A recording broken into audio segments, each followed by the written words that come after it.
السلام علیکم ورحمۃ اللہ وبرکاتہ۔ بسم اللہ الرحمن الرحیم۔ شروع اللہ کے نام سے جو بڑا مہربان نہایت رحم والا ہے۔ رسول اللہ صلی اللہ علیہ وسلم منبر پر تشریف لے گئے۔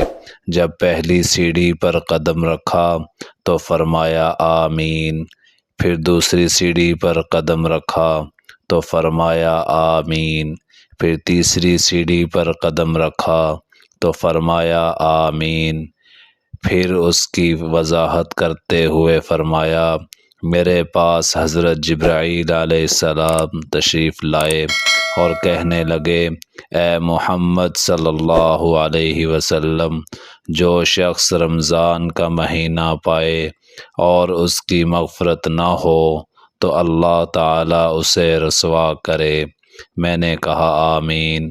جب دوسری سیڑھی پر قدم رکھا تو حضرت جبرائیل علیہ السلام نے فرمایا جو اپنے والدین یا ان میں سے کسی ایک کو پالے پھر ان کی نافرمانی کر کے جہنم میں داخل ہو تو اللہ تعالیٰ اسے رسوا کرے۔ میں نے کہا آمین۔ جب تیسری سیڑھی پہ قدم رکھا حضرت جبرائیل علیہ السلام نے فرمایا اور وہ شخص جس کے پاس آپ صلی اللہ علیہ وسلم کا نام لیا جائے پھر وہ آپ پر درود نہ بھیجے تو اللہ تعالیٰ اسے رسوا کرے۔ کہیے آمین۔ میں نے کہا آمین۔